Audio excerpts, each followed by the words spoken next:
வணக்கம்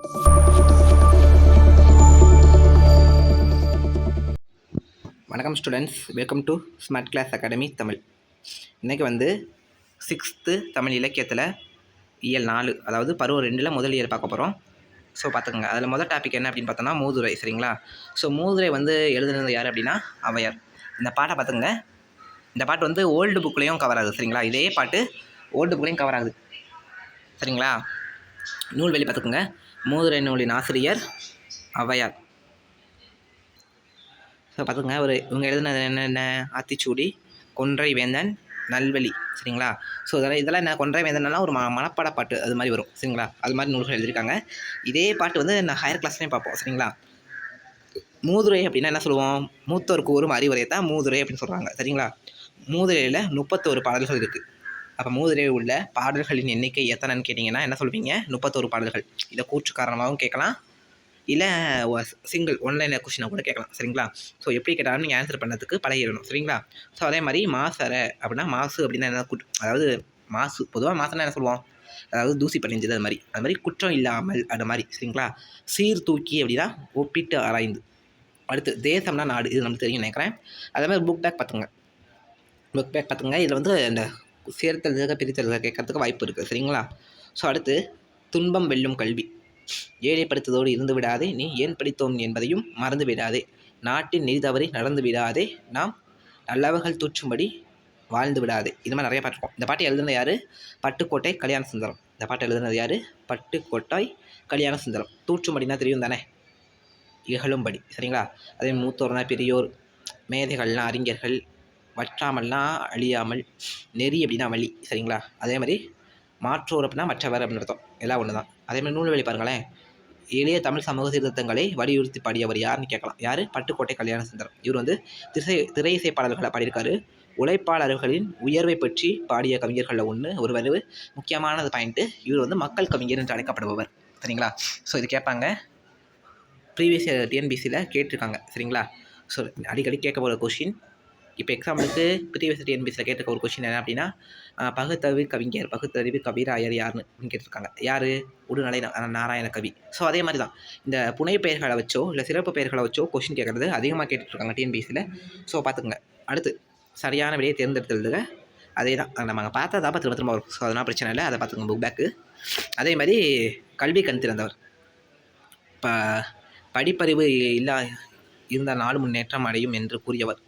அதாவது படிப்பறிவு இருந்தால் தான் நாடு முன்னேறும் அப்படின்னு சொன்னது யாருன்னா காமராஜர். அவரை தான் படிக்காத மாதிரி நம்ம என்ன சொல்லிகிட்டு இருக்கோம். ஆனால் உண்மையான ஃபேக்ட் என்னென்னா, அவர் எல்லாருமே படித்தவர். இப்போ அவர் பேரில் அதனால தான் ஒரு பல்கலைக்கழகமே இயங்குது. ஸோ அந்தளவுக்கு படித்தவர் தான். ஆனால் நம்ம படிக்காதவன்னு நம்ம சும்மா சொல்லிக்கிறோம். சரிங்களா? அதே மாதிரி 1 மைல் தூரம், 3 மைல் தூரம், 5 மைல் தூரம், இதில் தான் வந்து ஆமரம்பள்ளி, நடுநிலைப்பள்ளி, உயர்நிலைப்பள்ளியை நிறுவியிருக்காரு. சரிங்களா? கல்வி கண் திறந்தவர் தந்தை பெரியாரால் பாராட்டப்பட்டவர். சரிங்களா? இந்த பாயிண்ட் ரொம்ப முக்கியம். கல்வி கண் திறந்தவர் என்று பெரியாரால் பாராட்டப்பட்டவர் யார்? சரிங்களா? அது ரொம்ப முக்கியம். சரிங்களா? ஸோ இந்த கொஸ்டின் எப்படி கேட்கலாம்? கல்வி கண் திறந்தவர் என்று காமராஜரை பாராட்டியவர் இல்லை புகழாரம் சூட்டியவர் யாருன்னு சொன்னால் பெரியார். சரிங்களா? ஸோ இது முக்கியமாக கேட்க வேண்டிய கொஸ்டின். இவருக்கான சிறப்பு பெயர்கள் வந்து பெருந்தலைவர், கருப்பு காந்தி, படிக்காத மேதை, ஏழை பங்காளர், தர்ம வீரர், தலைவர்களை உருவாக்குபவர். இவருக்கு இன்னொரு பேர் இருக்குப்பா, அதாவது கிங் மேக்கர். இங்கிலீஷில் கிங் மேக்கர்னால் தலைவர்களை உருவாக்குபவர்னு அர்த்தம். சரிங்களா? அடுத்து காமராஜர் வந்து பதவியேற்ற போது ஏறக்குறைய அதாவது 6000 பள்ளி வந்து மூடி இருந்திருக்கு. அந்த பள்ளிகளை வந்து திறந்திருக்காரு. சரிங்களா? மதிய உணவு திட்டத்தை கொண்டு வந்திருக்கவர். சீருடை திட்டத்தையும் கொண்டு வந்தவர் இவர் தான். சரிங்களா? மதுரை பல்கலைக்கழகம் வந்து காமராஜர் பல்கலைக்கழகம்னு ஒரு பல்கலைக்கழகமாக பெயர் மாற்றப்பட்டிருக்கு. அது தமிழ் பல்கலைக்கழகம். உங்களுக்கே தெரியும், எம்கே யூனிவர்சிட்டின்னு ஒன்று மதுரையில் இருக்குது. ஈவன் பிஏ தமிழ் முக்கால்வாசி போட்டவங்க எல்லாம் எம்கேலாம் போட்டிருப்பாங்க எம்கே யூனிவர்சிட்டியில். அடுத்து நடுவண் அரசு வந்து காமராஜருக்கு பாரத ரத்னா விருது வழங்கியிருக்கு. அது எந்த ஆண்டு? அதுதான் முக்கியம். எந்த ஆண்டுனா 1976. சென்னை மெரினா கடற்கரையில் சிலையும் நிறுவப்பட்டிருக்கு. சரிங்களா? ஸோ அடுத்து உள்நாட்டு விமான நிலையம் வந்து காமராஜர் உள்நாட்டு விமான நிலையம். இவருடைய பேரில் ஒரு உள்நாட்டு விமான நிலையமும் இருக்குது. சரிங்களா? காமராஜருக்கு மணிமண்டபம் வந்து கன்னியாகுமரியில் 2/10/2000 கட்டப்பட்டிருக்கு. ஸோ டேட் கேட்கலாம், இல்லை வருஷம் கேட்கலாம், ஈவன் மாதம் கூட கேட்கலாம். ஸோ பார்த்துக்குங்க. சரிங்களா? ஸோ அடுத்து வழக்கமான புக் பேக் பார்த்துக்குங்க. புக் பேக் ரொம்ப இம்பார்ட்டன்ட் தான். அதாவது நம்ம பார்த்ததவே இங்கே கொடுத்துருக்காங்க பாருங்கள். அடுத்து இன்னும் இது இல்லாமல் வந்து என்ன இருக்குன்னா, நூலகம் நோக்கி. சரிங்களா? ஸோ இந்த டாபிக் வந்து நூலகம் சம்மந்தமான டாபிக் வந்து நம்ம சிலபஸில் கவர் ஆகுது. சிலபஸில் நூலகம் சம்மந்தமாக நூல்கள் சம்மந்தமான கொஷின் ரிப்பீட்டடாக கேட்டுகிட்டே வராங்க. சரிங்களா? ஸோ கன்ஃபார்மாக கேட்பாங்க. நல்லா பார்த்துக்குங்க. நூலகங்கள் மாவட்ட நூலகம், கிளை நூலகம், உள்புற நூலகம், ஊரக நூலகம், இது மாதிரி நிறைய நூலகம் இருக்கிற மாதிரி தெரியும்னு நினைக்கிறேன். ஆசியாவிலேயே 2வது பெரிய நூலகம் எங்கே இருக்குன்னா தமிழ்நாட்டில் இருக்குது. அந்த நூலகத்தோட பேர் என்ன அப்படின்னா அண்ணா நூற்றாண்டு நூலகம். இதோட தரைத்தளம் மற்றும் 8 தரையிலேருந்து மொத்தம் 8 தளங்களை கொண்டு இருக்குது. பரப்பளவு வந்து 8 ஏக்கர் பரப்பளவில். அதாவது ஒரு தளம் வந்து 1 ஏக்கர் அப்படின்னா அதே மாதிரி மேலே மேலே மேலே பார்க்கும்போது 8 ஏக்கர் கரெக்டாக தானே இருக்குது. ஸோ 8 ஏக்கர் பரப்பளவில் இருக்குது. சீனாவில் தான் ஆசிய கணக்கில் மிகப்பெரிய நூலகம் எங்கே இருக்குன்னா சீனாவில் இருக்குது. 2வது நூலகம் தான் இது. சரிங்களா? நூலக விதிகளை உருவாக்கியவர் யாருன்னா அரங்கநாதன். சரிங்களா? இவர் தான் இந்திய நூலக அறிவியலின் தந்தை. இந்திய நூலக அறிவியலின் தந்தை யார்? அரங்கநாதன். இது அடிக்கடி கேட்டிருக்காங்கப்பா.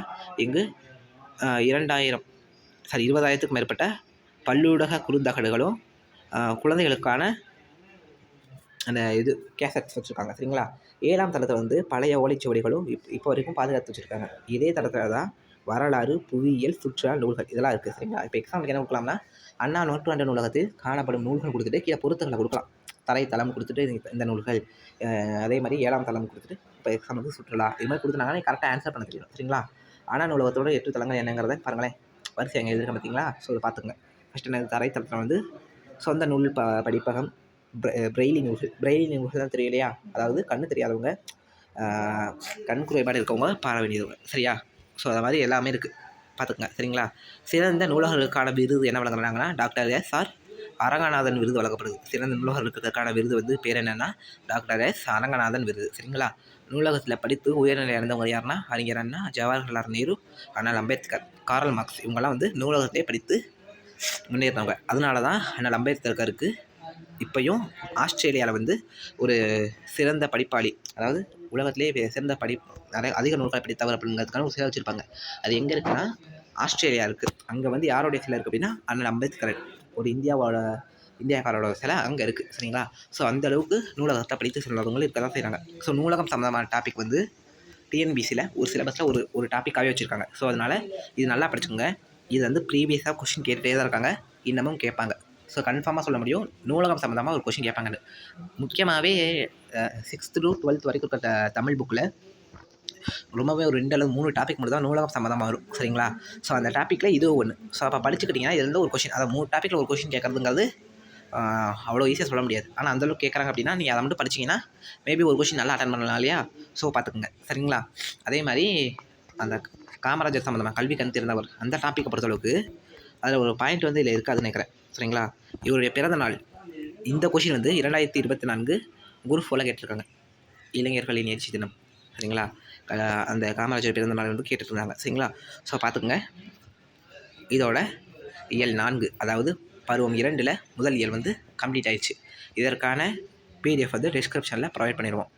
மேலும் இதோட வீடியோ பற்றிய கருத்துக்களை கமெண்ட்டில் பதிவிடுங்க. சந்தேகம் இருந்தால் தீர்த்து கொள்ளலாம். நன்றி.